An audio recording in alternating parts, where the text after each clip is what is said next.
Hello friends, my name is Patel Zafir Ahmed and I am studying at Devgiri Institute of Engineering and Management Studies. The topic of the video is array. So without further ado, let's get started.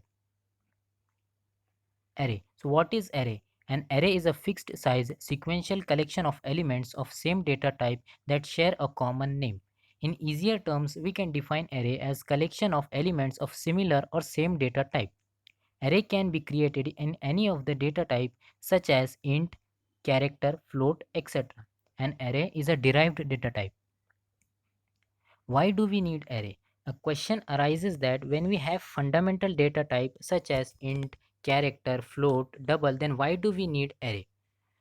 As far as the fundamental data types are concerned, they are constrained by the fact that the variables of these types can store only one value at any given time.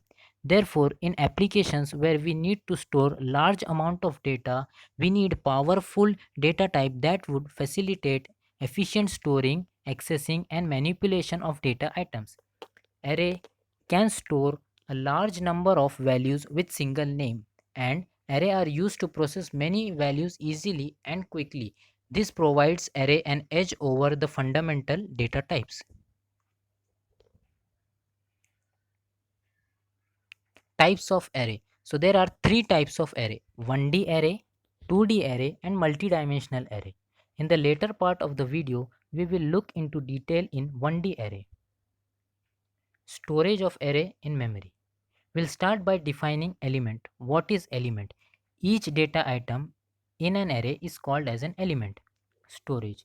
The individual elements of an array are numbered starting from 0 to n minus 1. All the elements are stored in consecutive or contiguous memory location.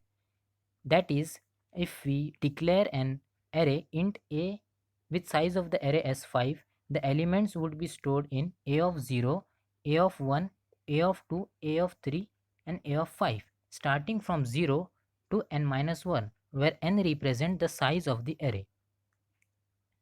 One-dimensional array, a variable which represents the list of items using only one index or subscript, is called as one-dimensional array. One-dimensional array is used when we want to represent a set of numbers or variables using only one index.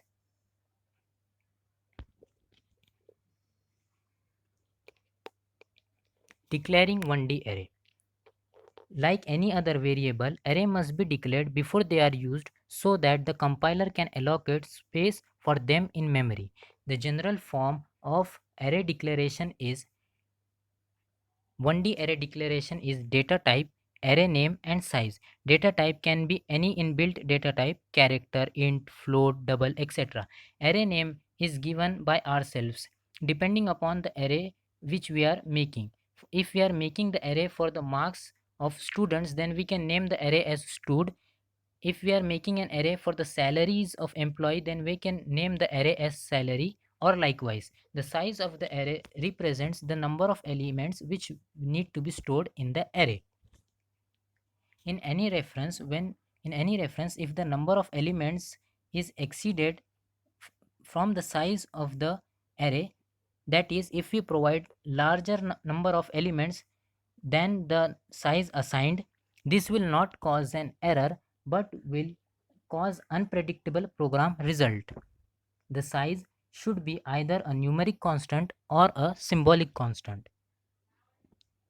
Initializing 1D array. So we can pass values to array by three types. That is, by initializing or accepting the values from the user through scanf, or third, by assigning the values. We will look into all of them one by one. First, initializing 1D array. We can initialize 1D array by two types. In first type, we have assigned the size of the array, and the second type we haven't assigned it. In both the cases, they won't cause any error. The second type with which we can accept the value is through scanf. The third is assigning values in 1D array. We can also pass the values to array by assigning them as shown in the video.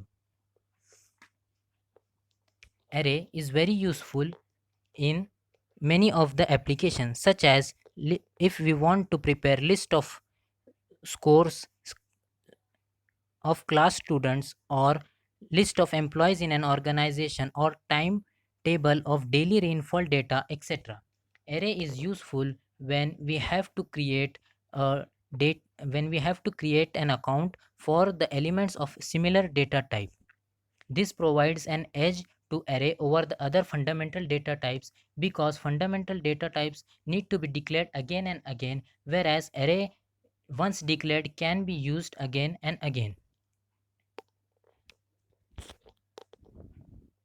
If you found this video informative, do like the video, share the video and hit the subscribe button so you will get notified when the video is uploaded on the channel.